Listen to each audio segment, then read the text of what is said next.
comigo a sua Bíblia no livro de Números, capítulo de número 11. Números, capítulo de número 11. Eu estava fugindo dessa palavra, irmãos. Fugindo dessa palavra. Eu dizia, Deus, nada a ver. E o Senhor falando comigo, eu conheço o povo é meu, a casa é minha. Deus me deu uma palavra para a igreja, para esta igreja nessa noite. Números, capítulo de número 11. Números, capítulo 11. Quem achou, diga amém. Glória a Deus, glória a Deus. Vamos ler alguns versículos aqui da palavra de Deus. A partir do versículo de número 4. Quem achou, diga amém. Diz assim o texto: o populacho que estava no meio deles veio a ter grande desejo de outro alimento. E os filhos de Israel tornaram a chorar, dizendo: quem nos dará carne a comer? Lembramo-nos dos peixes que no Egito comíamos de graça. Olha assim para o teu irmão assim de lado e faz assim para ele, de graça. Tem certeza que era de graça? Lembramo-nos dos peixes do Egito que comíamos de graça, e dos pepinos, dos melões, dos alhos silvestres, das cebolas e dos alhos. Tinha tanta variedade que teve que repetir os alhos. Mas agora estamos definhando. Estamos definhando. Gente, olha o que Israel está dizendo. Nós estamos definhando, ou seja, estamos morrendo aqui de desejo, de vontade, de fome. E nenhuma coisa vemos senão este maná. E o maná era como uma semente de coentro, e a sua aparência como a do bidélio.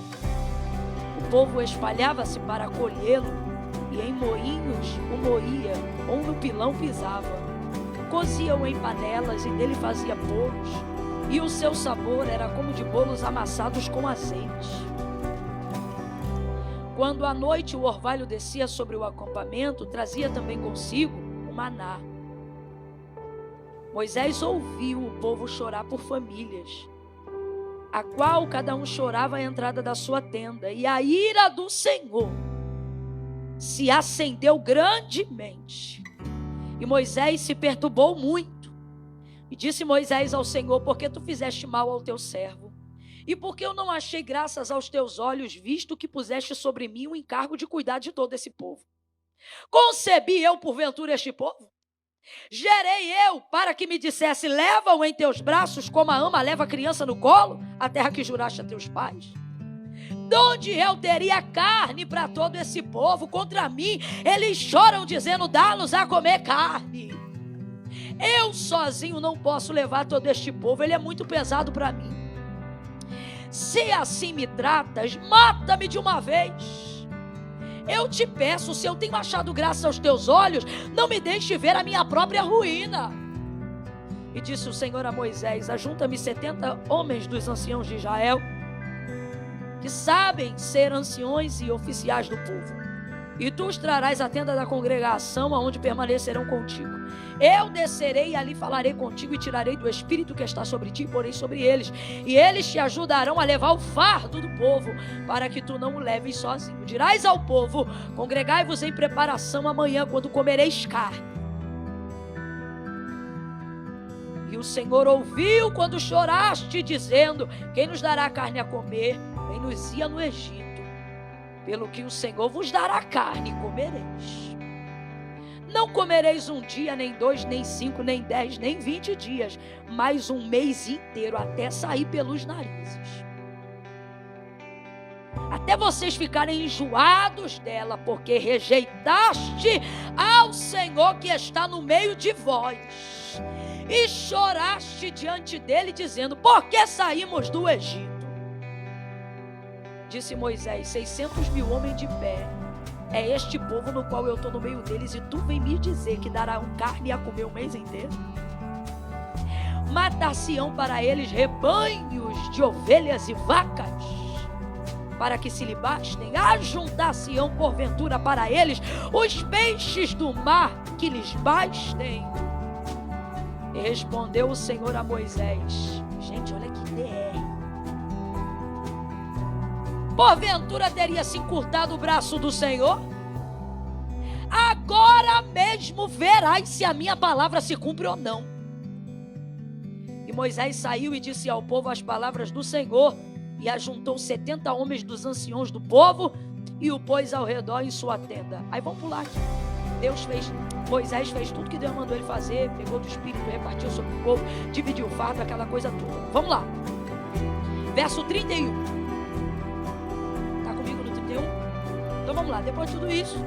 Então soprou um vento mandado pelo Senhor. Quem mandou esse vento, gente? Isso. O qual trouxe cordonices. Por essa Moisés não esperava. Olha o que ele disse: aonde tem rebanho, aonde tem vaca, vai trazer os peixes do mar?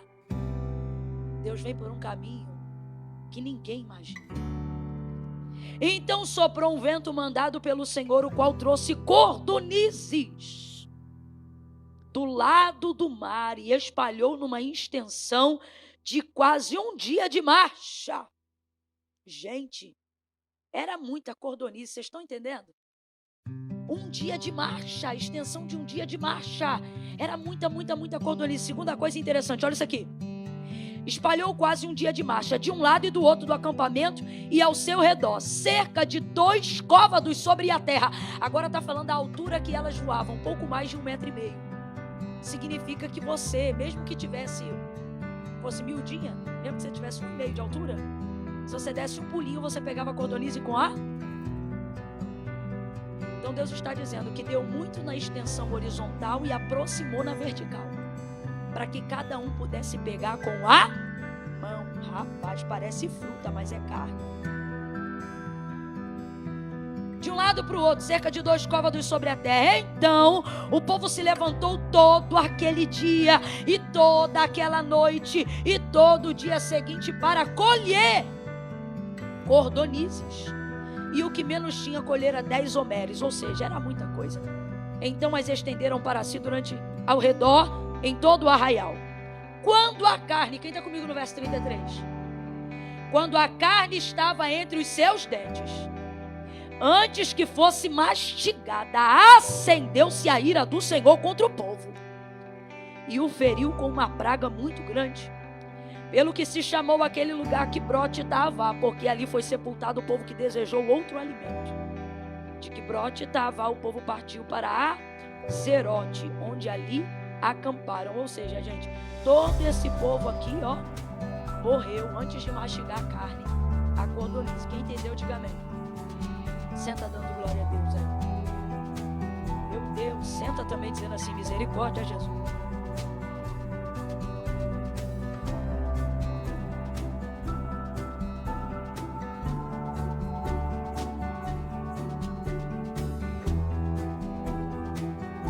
Pode beber água aqui, não pode? Então não fica me cercando, não.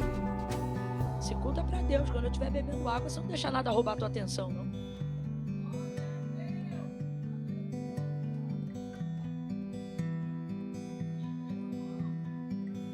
Adorando aí, crente. Veja, tem muitas incoerências aqui no povo. Tem muitas incoerências aqui. Olha o cuidado de Deus, gente. Tirou esse povo da casa da servidão. Depois de 400 anos de silêncio do cumprimento da promessa, esse povo agora vê a presença de Deus no meio deles. Era um povo de dura cerviz, mas Deus estava no meio desse povo. Eu gosto de uma tradução do aramaico, que é a versão de C.S. Lewis, aonde diz assim, olha, lembra daquele episódio aonde Moisés está falando com Deus por amor do povo? Aí Deus está dizendo, olha, minha presença não vai mais com vocês não. Minha presença não vai mais contigo, Moisés, porque esse povo é rebelde, esse povo não ouve as minhas palavras.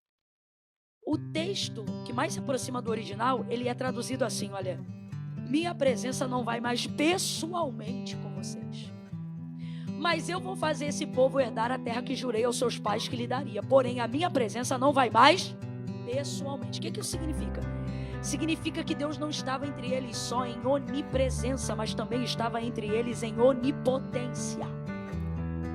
Deus ia pessoalmente com eles, numa figura suportável que pudesse ser acessada. E a transfiguração dessa permanência pessoal de Deus no meio deles era a nuvem de glória ao redor do arraial durante o dia e aquela coluna de fogo durante a noite. Era Deus guiando este povo pessoalmente.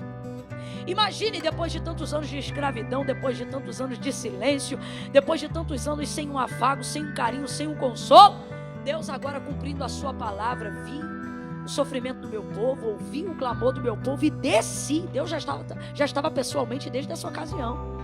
E desci para livrá-lo. Levantou Moisés, colocou Moisés como libertador do seu povo, e Deus garantiu esse povo no deserto. Deus cuidou de tudo para esse povo. Aonde já se viu uma peregrinação que já rompe mais de 4, 10 anos, né? E a roupa continua a mesma, não se acaba, o sapato não gasta.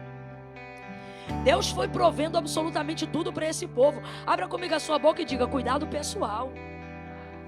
É um cuidado pessoal. Deus assumiu pessoalmente esse povo, se responsabilizou pessoalmente por esse povo, cuidou, garantiu esse povo pessoalmente, ao ponto de fornecer o que a gente está vendo nesse episódio aqui de Números 11. O que, Camilo? Maná. O que é o maná, gente? Plante uma semente de maná e veja sinais em algum lugar.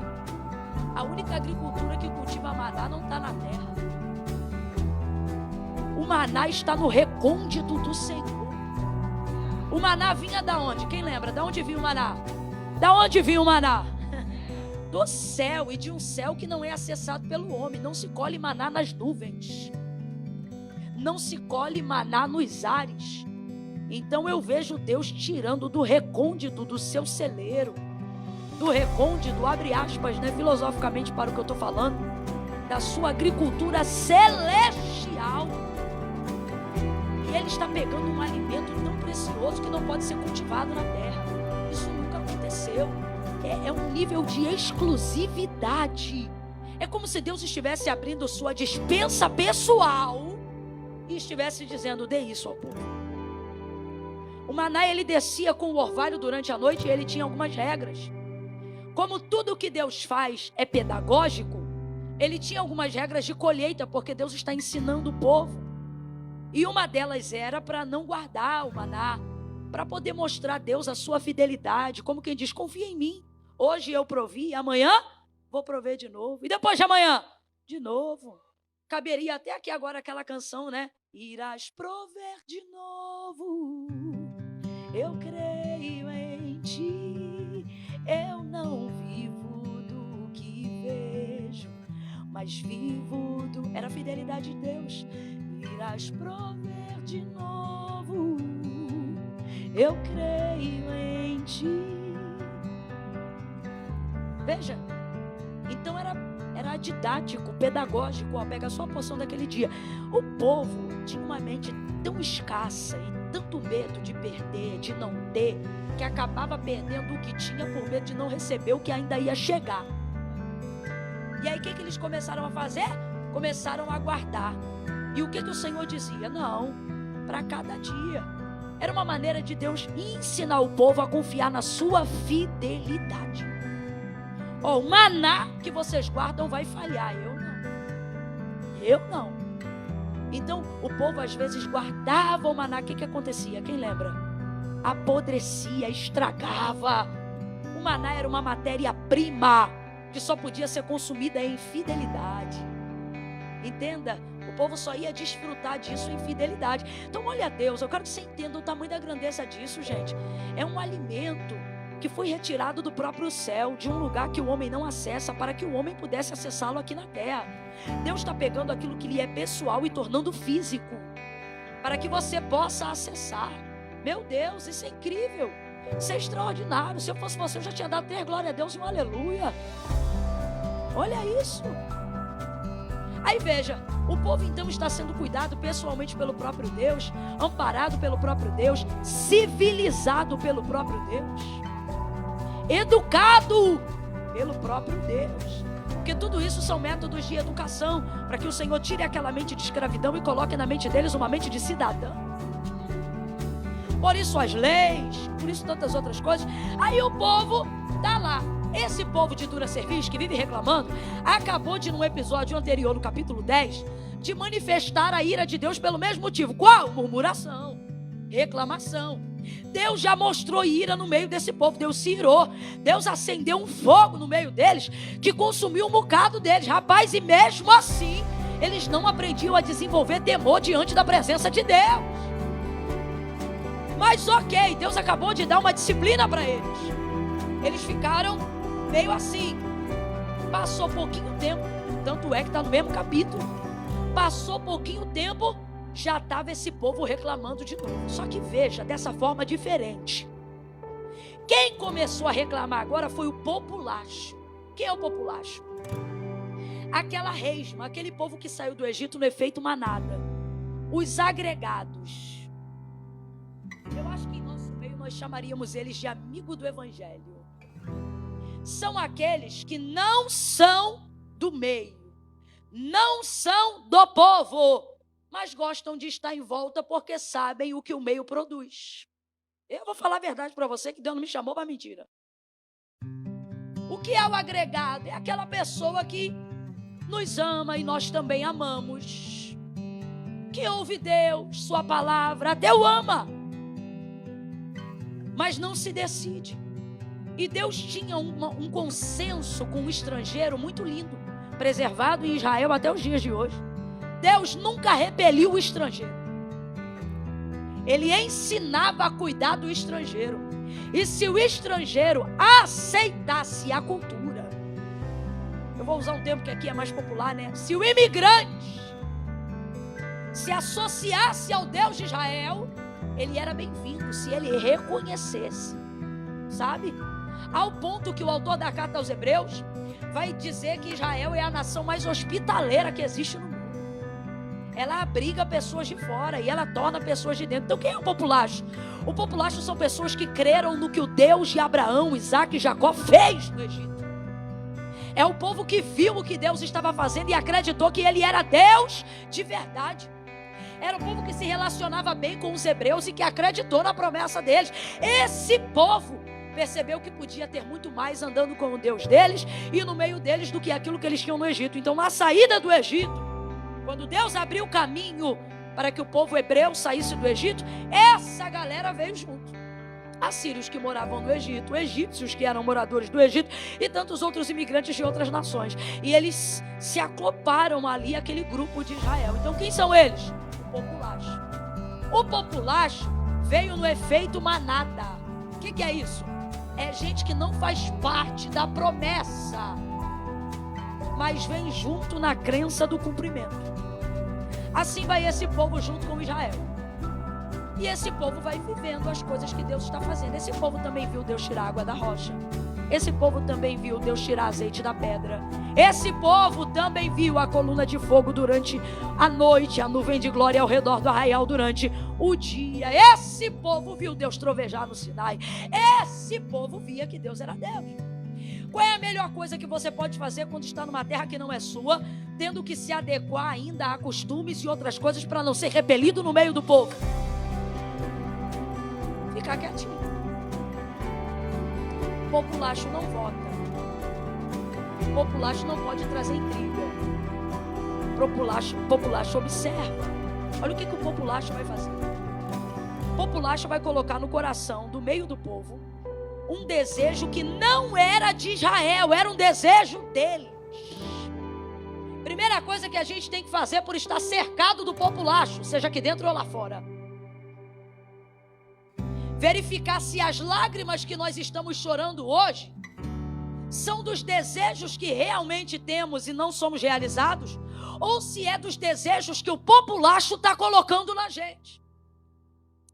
Porque o povo vai começar a chorar e vai começar a reclamar daquilo que comia, da maneira que vivia, Não porque eles de fato tinham falta, mas porque o populacho vai colocar esse desejo no coração deles. E por que o populacho faz isso? Porque o populacho sabe que o acampamento segue uma regra. Qual?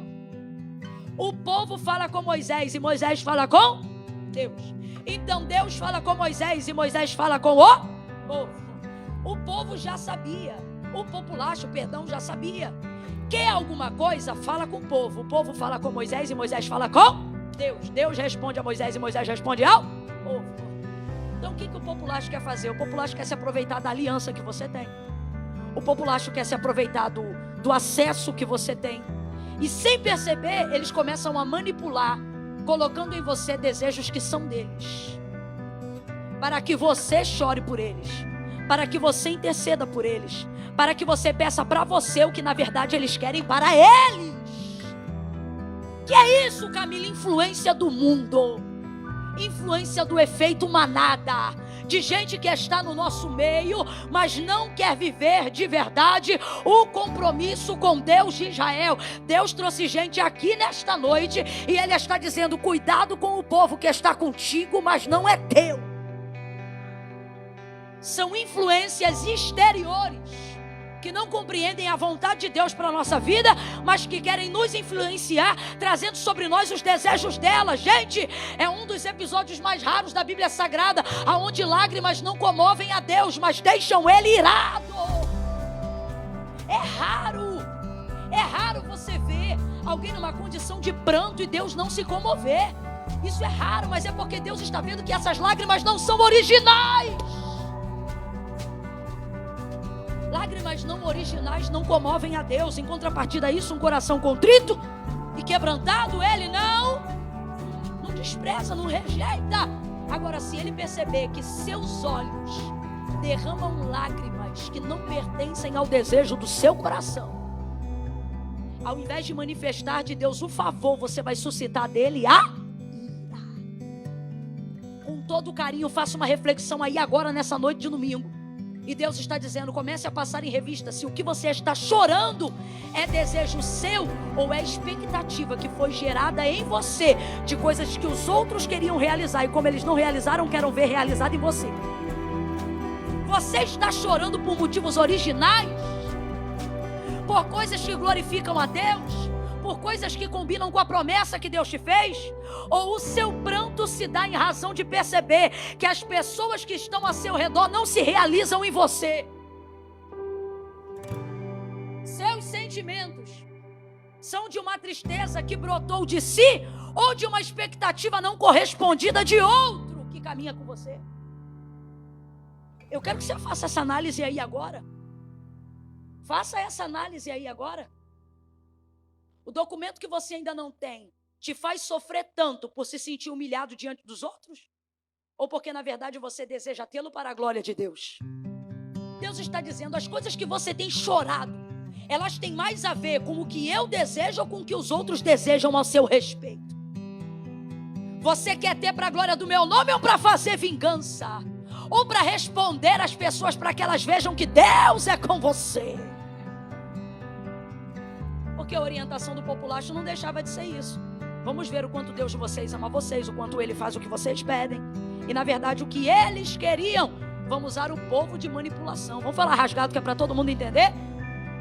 Passe em revista as suas expectativas e veja quantas delas são em razão de algo que você precisa correr atrás e chorar e sofrer e pagar o preço por isso, ou quantas são fruto de comparação de rede social. O que você está lutando para acessar e para ter de verdade é para a glória de Deus ou é para responder à sociedade?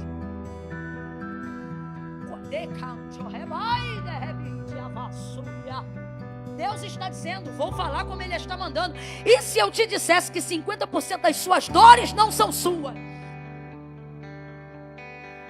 São manifestações de desejos que foram incutidos em você por alguém que percebe que você pode acessar o que eles não conseguiram.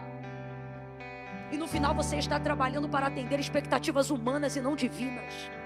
E o fardo que você carrega e o peso que você sente não tem a ver com fazer a vontade de Deus, mas tem a ver com o fato de estar se esgaçando para responder à sociedade e ao mundo.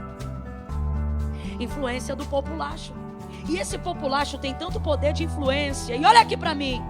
Não ouça essa palavra agora pensando assim: minha cabeça é meu guia, ninguém me influencia, isso aí que você está falando não serve para mim. Meu irmão, 1 Coríntios capítulo 15, versículo 33, Paulo vai falar abertamente sobre isso. E eu amo a maneira como ele começa a fala. Ele começa dizendo assim: não se iludam, as más conversações corrompem os bons costumes.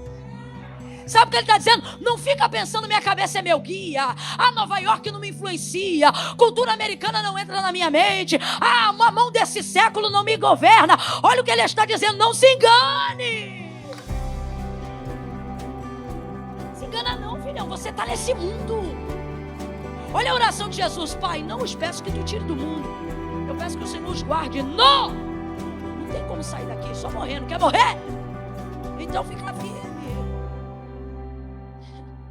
no mundo. Olha o que Paulo disse: não vos conformeis com este, mas transformai-vos pela renovação do vosso entendimento. Sabe o que ele está dizendo? Quem não transforma será transformado. É sério que você acha que a internet não te influencia? É sério que você acha que a bolha de algoritmo que você vive não te influencia?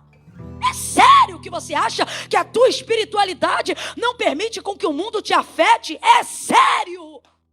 Olha para tua irmã, para o teu irmão e diz: é sério que você acha isso? Oh, meu irmão, acorda!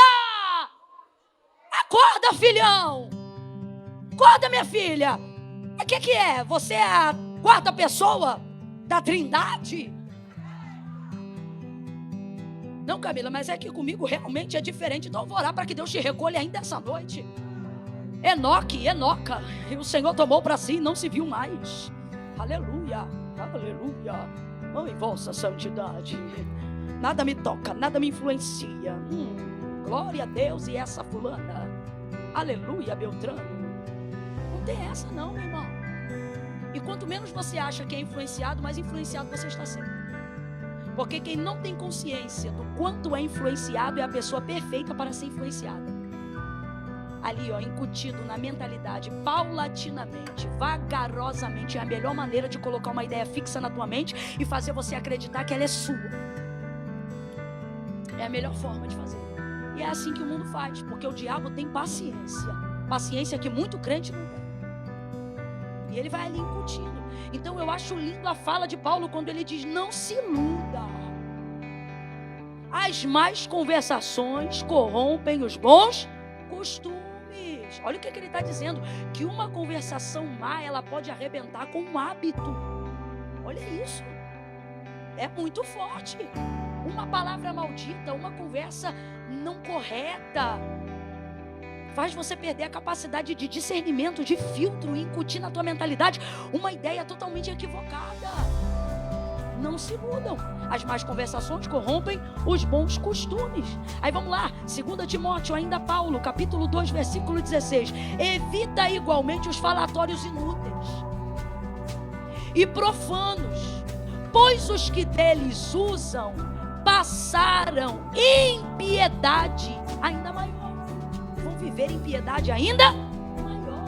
Evita os falatórios inúteis. Vamos falar rasgado? Vamos parar com essa fofoca, essa troca de farpa pelo WhatsApp, essas indiretas de grupo. Isso é vão, é falatório, conversa fiada. Aí você pensa: não, nada a ver. Você quer ver? Tem muito crente que começa a conversa fiada assim, ó. Eu vou te contar, mas é pra gente orar.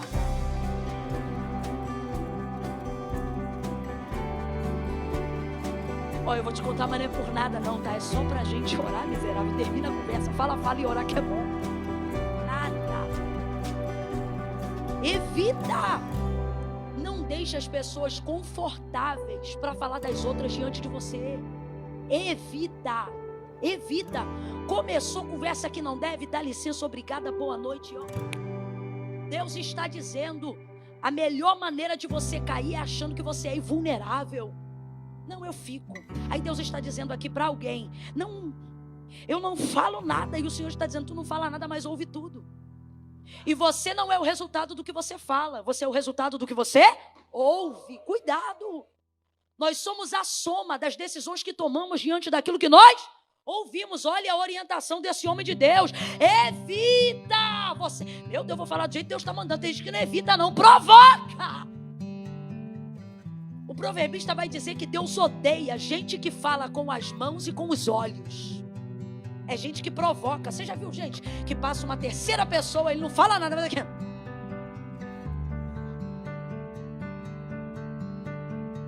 Deus está dizendo, eu odeio isso. Evita. Evita. A maledicência é um vício.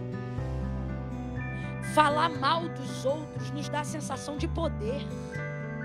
Você acredita que falar mal dos outros libera endorfina? Dopamina, que é isso? Prazer.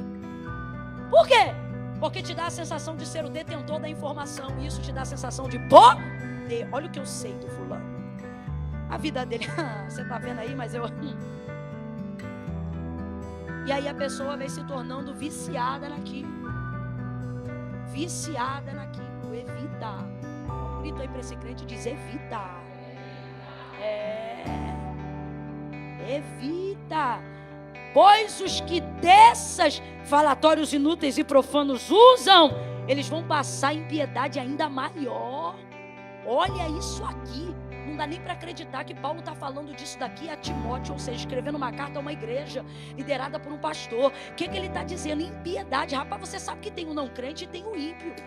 Tem gente que acha que ímpio é tudo que não crente é, né? Tipo assim, se não é crente é ímpio. Não é assim que a maioria das pessoas pensam, tá errada. Uma coisa é você ser crente, outra coisa é ser não crente, e outra coisa é ser ímpio. O ímpio é a categoria da injustiça, da corrupção. Preste atenção, tem gente que não é crente, mas também não é ímpio, é só não crente. Mas é uma pessoa justa, é uma pessoa correta, é uma pessoa direita, não fala da vida de ninguém, tem caráter. Tem gente que acha que para ser ímpio basta não ser crente. Não é isso, não. O ímpio é quem pratica iniquidade. O proverbista vai dizer que ele não dorme enquanto ele não fizer um mal. Tem que jogar um veneno, tem que prejudicar alguém. Ele ama as trevas. Esse é o ímpio, o homem mau, a mulher maligna. E tem gente que não é assim, só não é crente, mas não é maligno. Mas olha o que ele está dizendo, que os que assim fazem, isso aqui é uma carta para uma igreja, que os que assim fazem passarão impiedade ainda maior. O que ele está dizendo? Eles vão tornar vocês ímpios. Como pode um crente virar um ímpio estando na igreja? Como pode? Ele está dizendo evita. Então por que eu estou dizendo isso? Para que você evite ouvir mais do que isso.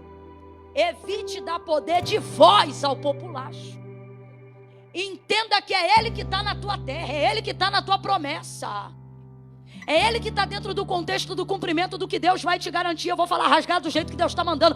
Na tua casa, a voz do opositor não pode ter um volume maior do que a sua.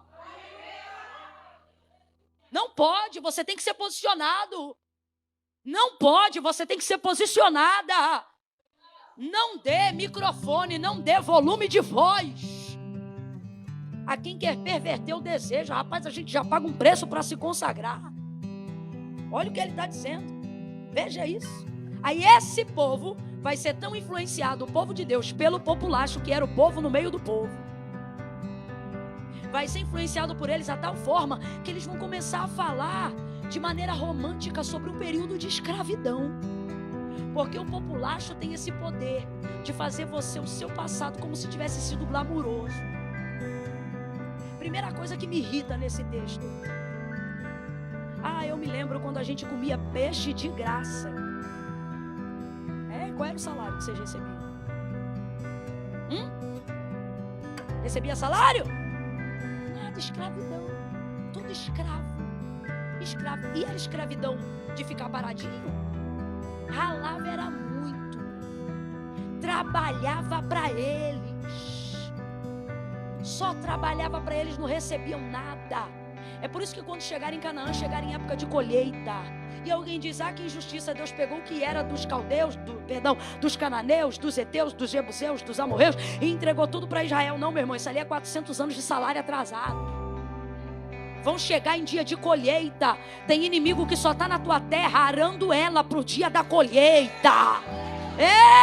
É triste quando a gente vê inimigo na nossa terra. A gente diz, Deus, a promessa é minha, tu não está vendo inimigo na minha terra não? E Deus está dizendo, fica tranquilo que eu estou usando ele para plantar. Na hora da colheita eu tiro ele e coloco você. Mas voltando aqui para o povo, esse povo vai ter desejo. Quem vai ter desejo? O populacho. O povo de Israel estava quietinho. Aí olha, esse desejo, aí eles começam. Ai, é verdade. Lembra quando a gente estava no Egito e comia peixe de graça uma banana. Tudo escravo,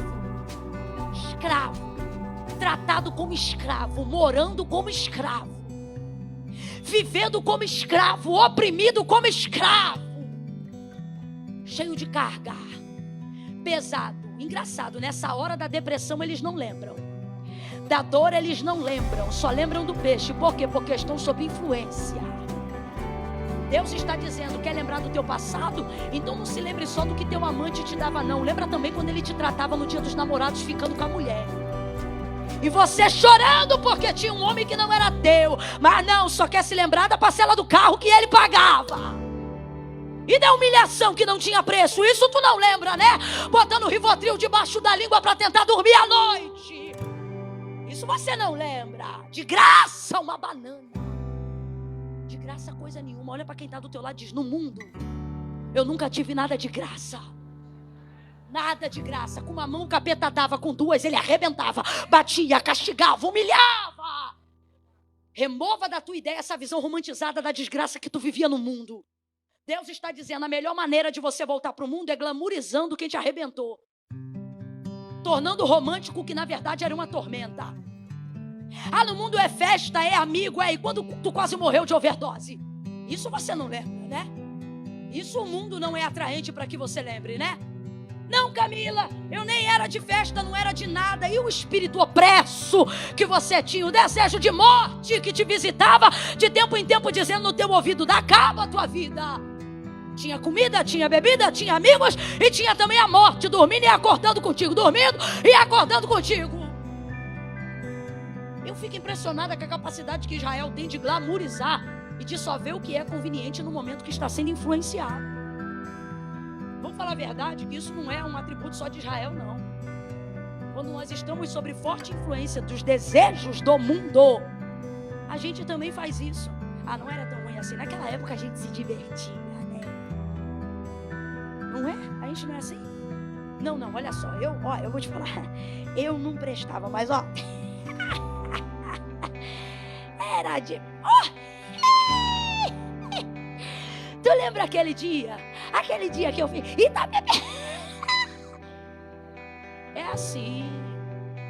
É assim. E olha como é que isso te alegra. Olha como é que te alegra. Olha como é que te alegra. Olha como é que faz você vir. Eu realmente... Daqui a pouco você tá assim, eu acho que eu era mais feliz lá. Porque você só lembra do que você quer romantizar. Mas vamos lembrar das noites escuras. Vamos lembrar que a cama era confortável, mas a insônia não. Eu estou falando comigo, tem gente aqui que tinha cama, mas não tinha sono. Tínhamos o que o dinheiro pode comprar, mas não tínhamos o que o dinheiro não pode pagar. Deus está dizendo, eu não quero você romantizando mais o seu passado. Deus trouxe alguém hoje aqui e a palavra que Ele está dando é livramento. Ele está dizendo, eu te vejo caminhando. Ele está dizendo, eu te vejo caminhando por cima de uma linha. E tu dizes assim, não era tão ruim assim, não era tão difícil assim. E o Senhor está dizendo, tu não eras nem para estar em cima dessa linha. Mas sabe por que tu está? Porque de um tempo para cá você está flertando com os romances do passado. E o diabo está fazendo questão de te ocultar a parte desgraçada da tua vida.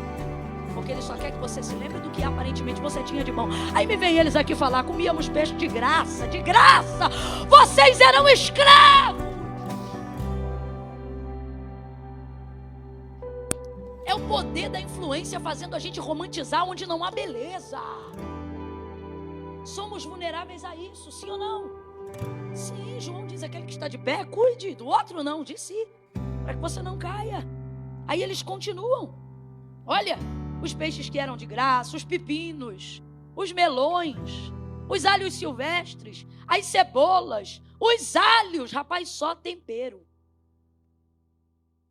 É sério. Vocês estão entendendo o que eu estou falando aqui? Só tempero. O que é isso? Tem gosto, mas não tem substância. O mundo é assim. É assim. Tem gosto, mas não tem substância. Não fortalece. Tá ali na hora, riu, bebeu, acabou. Acabou, quando acaba, acabou. Para voltar tem que beber de novo. Só tempero. E eles estão lá, reclamando. Aí o problema não é reclamar com saudade do que eles tinham. Qual é o problema? O que acessa? O que cria a ira de Deus? Não é falar do que eu quero ter, é reclamar do que eu tenho.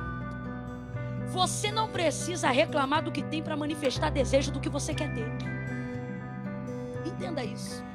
É isso que o populacho não entendia, e às vezes é isso que o povo de Deus não entende. Guarde isso na sua cabeça. Eu não preciso reclamar do que eu tenho para expressar para Deus o desejo do que eu quero ter. Com Deus não é assim que se faz. Reclama do que você tem, que é para você ganhar o que você quer ter. Não é ao contrário, dignifica o que você tem, para você entrar no que você quer ter. Ser fiel no e no muito te colocarei. Deus está dizendo: agradece pelo que você tem e eu vou te dar o que você quer ter. Seja fiel ao que você tem e eu vou te colocar onde você quer chegar. Agora, ao inverso, maldição. Ao inverso é maldição que você vai ter. Porque para Deus, e Deus é coerente, o pensamento é: se você não consegue ser grato pelo que você tem, ou seja, pelo que te sustenta hoje, não é pelo que você vai ter que vai melhorar seu caráter. Dignifica o que você tem. Vamos falar rasgado aqui? Quem não cuida da kitnet que mora hoje, não vai cuidar da casa própria que vai receber amanhã. Se você deixa aquela pia podre de louça, com os vermes andando dos restos de comida, dizendo: eu não tenho prazer de lavar a louça porque é tudo muito pequeno, porque é isso, porque é aquilo. Deus está dizendo: se tu não cuida de uma cozinha pequena dessa, como é que tu vai cuidar de uma grande? Se aqui está dando larva, lá vai dar minhoca.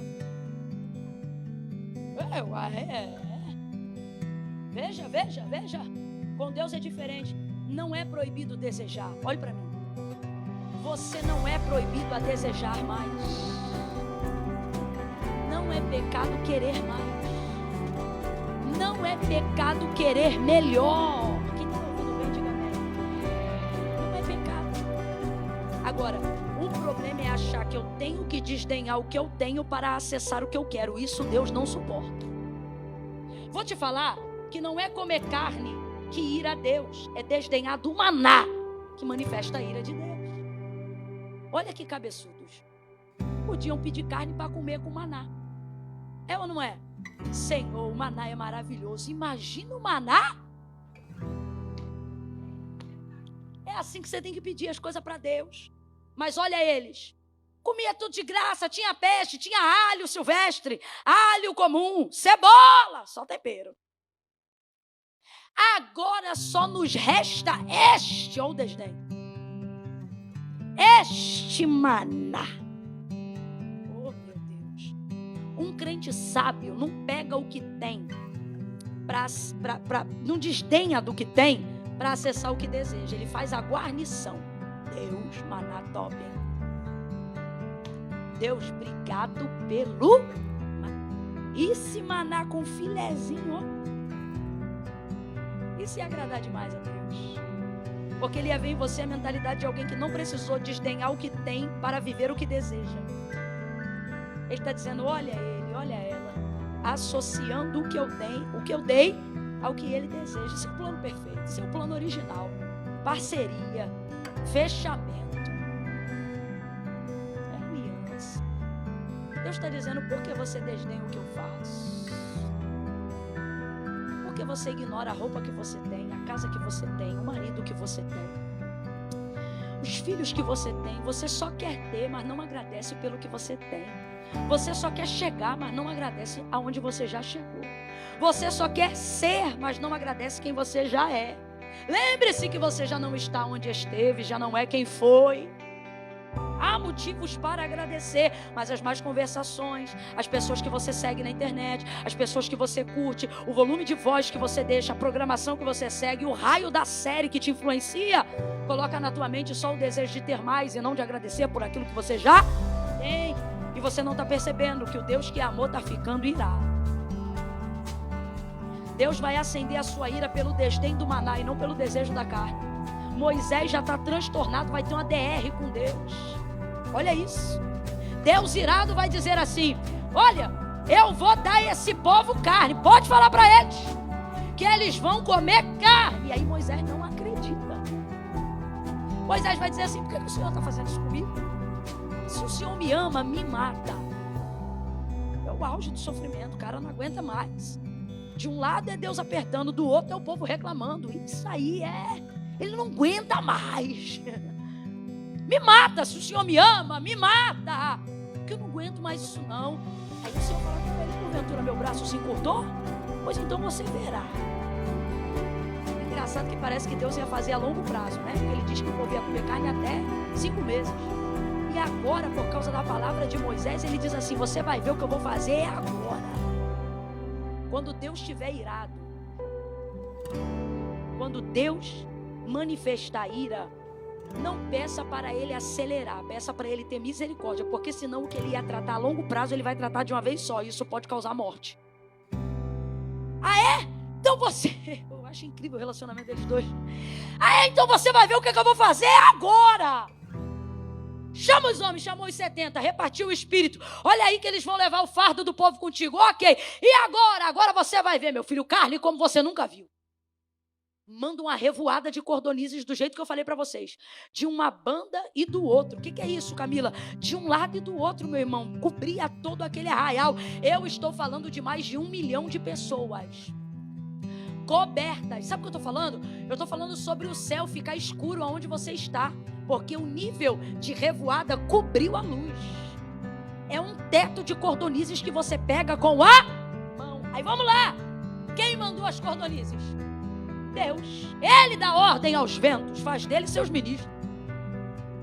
Então vamos lá. Quem enviou as cordonizes? Deus. Quem enviou? Quem enviou as cordonizes? Deus. Está todo mundo lá pronto para ser saciado, pegando com a mão.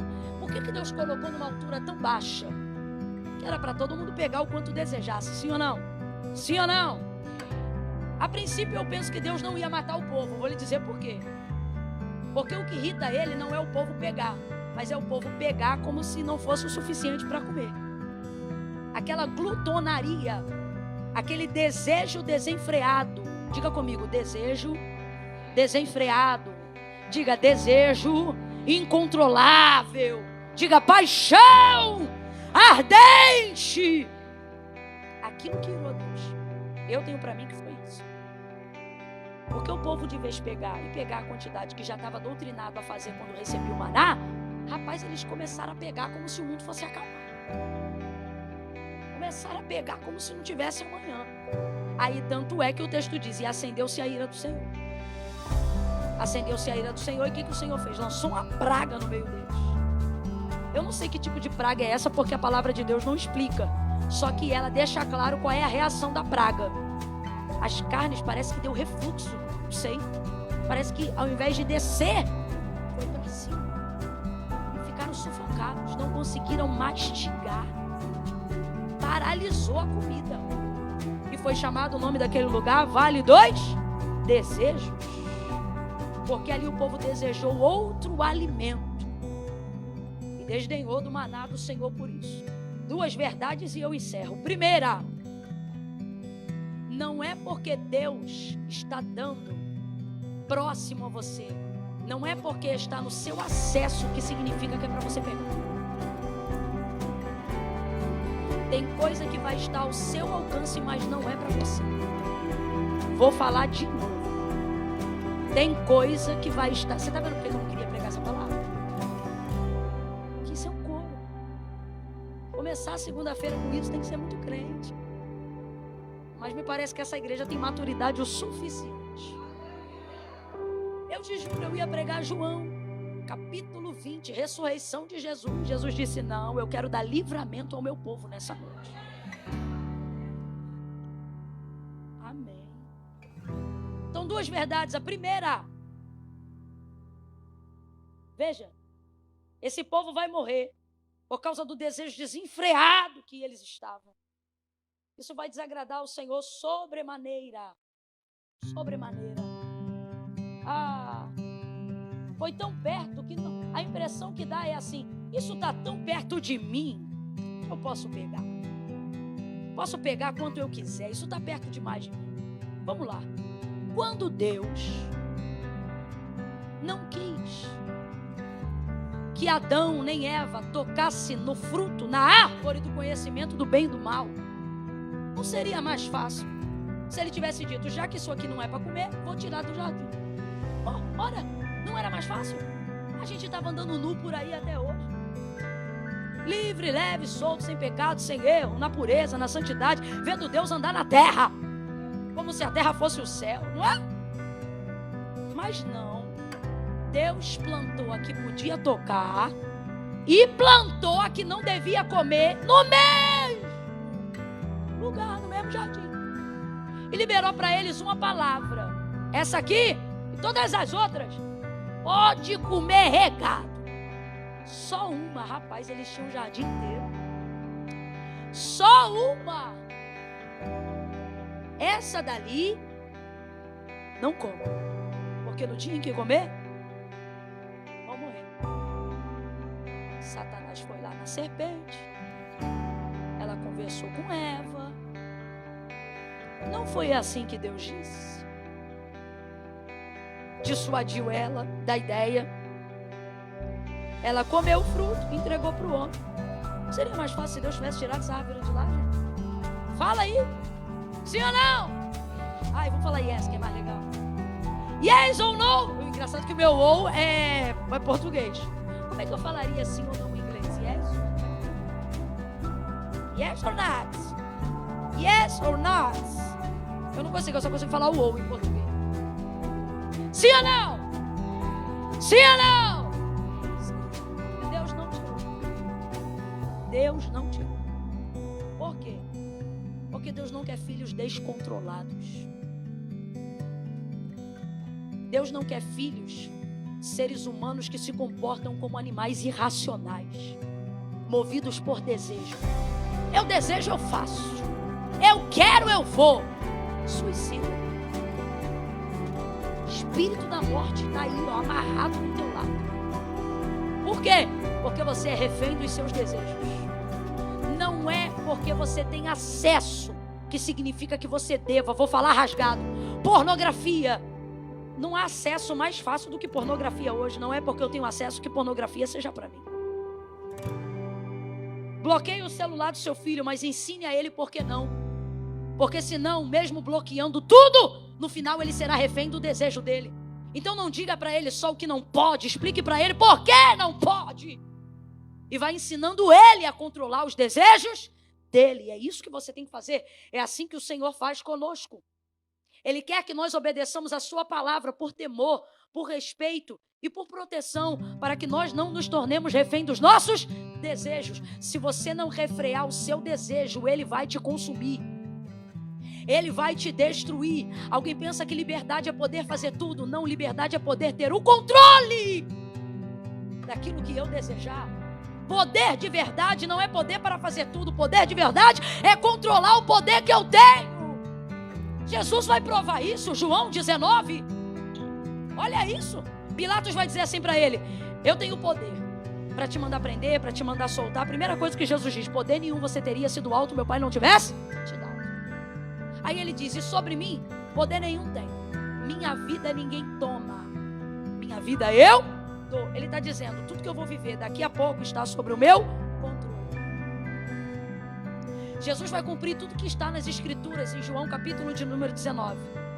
E o texto não diz: e a morte tomou o seu espírito. Mas o texto diz: e ele, vendo que tudo estava consumado, entregou o seu espírito. Agora, enquanto ele está pendurado no Calvário, no madeiro, olha os soldados e os demais dizendo para ele: se tu és o Cristo, salva-te a ti mesmo. Agora responda: podia salvar a si mesmo, sim ou não? Sim ou não? Mas ele não salva, porque poder de verdade não é a capacidade que eu tenho de ostentar, é a capacidade que eu tenho de controlar aquilo que eu quero fazer. Isso é poder. Poder de verdade está em Romanos 12. O bem que quero fazer não faço, o mal que não quero esse faço. Miserável homem que sou, quem me livrará do corpo desta morte? Mas ele não termina aí. Ele diz: graças dou a Jesus Cristo, nosso Senhor e Salvador. O que ele está dizendo? Há um poder maior que me dá poder para controlar os meus desejos. Poder de verdade não é liberdade para fazer tudo. Poder de verdade é controlar aquilo que eu devo daquilo que eu não devo fazer. Outra confusão que as pessoas fazem: achar que liberdade é poder fazer tudo. Fazer tudo é anarquia. E anarquia não traz bênção alguma consigo, só descontrole, desgoverno, caos, treva, dano, terror. Isso é anarquia. Não é liberdade. Satanás vai tentar incutir, seja pelo mundo, seja pelas redes sociais, seja para os amigos que você dá voz de influência na sua vida. Ele vai tentar de todas as maneiras mostrar para você que liberdade é cumprir todos os desejos. Que felicidade está atrelado a fazer exatamente tudo que você quer na hora que você quer. E você vai começar a pensar: se Deus não quer que eu faça, Ele vai tirar do meu caminho. E Deus está dizendo: eu não vou tirar do teu caminho o que eu te dei poder para controlar. Controle você. Eu não vou arrancar a árvore do jardim só porque você não pode comer. Você que se controle. Deus trouxe gente hoje aqui e o que Ele está dizendo para mim e para você é: poder de verdade é exercer controle sobre si mesmo. Tudo aquilo que você não controlar vai te dominar. Controle os seus desejos. Não responda. Se você é homem casado, mulheres pelo direct em horários inapropriados. Não, nada a ver. Não se iluda, as más conversações corrompem os bons costumes, os bons casamentos, os bons ministérios. Se você é mulher, não tenha amizades fora do seu casamento com outros homens. Se não puder ser amigo do casal, faça com que o seu esposo seja amigo do cara que quer ser seu amigo. Senão vocês não devem ser amigos. Controle os seus desejos. Controle os seus desejos. Aquele povo recebeu o que queria. Escute isso aqui. Eu fecho aqui. Aquele povo recebeu o que queria. Isso foi para a sua desgraça. Eu particularmente sou uma pessoa que quando Deus me diz não, eu não fico cavando até Ele me dizer um sim. Eu procuro entender e não desejar o que Deus não quer para mim. Eu quero passar para você esse conselho, tá? Eu não estou dizendo assim, diz o Senhor, não. Quem está dizendo sou eu. Um conselho para você levar para esse último trimestre do ano. Se Deus disse algo que você quer muito, não cave até ter um sim. Teu jejum não bota Deus na parede. Teu jejum deveria te preparar para receber de Deus um não como se fosse um sim. Mas eu vou falar como Deus está mandando. Tem gente aqui que está jejuando e consagrando a Deus para cumprir um desejo que não é de Deus. Agora eu te pergunto, diante do que nós lemos hoje aqui, Deus fez o que fez pelo povo a pedido do próprio povo. Isso foi bom para eles? Você quer ver uma outra coisa que Deus fez a pedido do povo para o próprio povo, mas que não era da vontade dele? Ter um rei, Saul. Lembra disso? Sabe o que significa Saul? Pedido foste a Deus. Não foi Deus que mandou, mas era da vontade de Deus. Deus está dizendo: só viverá permanentemente da minha misericórdia quem não desejar conhecer a minha vontade. O que é viver da misericórdia? Você vai viver à margem. A misericórdia de Deus é boa, muitos livramentos pela misericórdia. Estamos vivos por causa das suas misericórdias, que são novas a cada manhã. Não são renovadas, não, são novas. E as misericórdias aguentariam a gente. Não são renovadas, elas são novas a cada manhã. Então tem gente que só vive debaixo da permissão de Deus, do consentimento. Deus está dizendo para nós hoje aqui: você tem duas opções. Você quer meu consentimento ou quer minha bênção? Porque são coisas diferentes.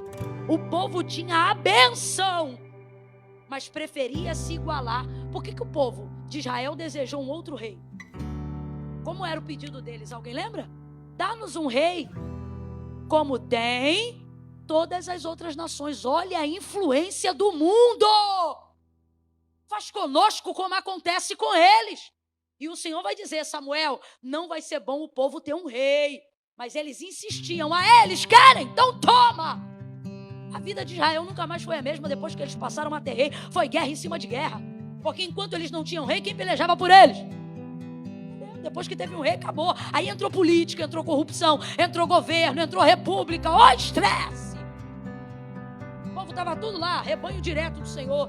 Mas eles querem, então tome! Agora eu vou te perguntar: foi da vontade de Deus? Não, foi consentimento. Isso aí. Quer? Então tá, toma.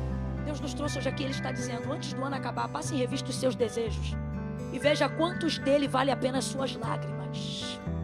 Veja quais deles são seus realmente e quais são expectativas e influência que o mundo colocou em você.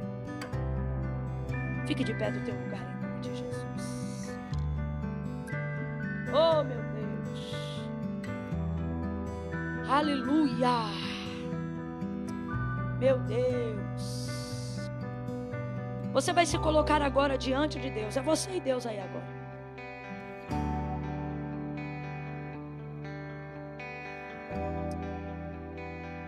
Oh, meu Deus.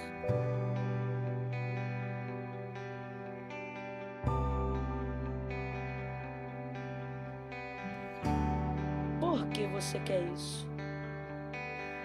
Essa é a pergunta que você tem que fazer para si mesmo agora. Por que eu quero tanto tal coisa? Eu quero isto para a glória de Deus? Ou eu quero isto para me gloriar diante de quem disse que eu não conseguiria? E os sofrimentos que eu carrego em decorrência do que eu quero conquistar?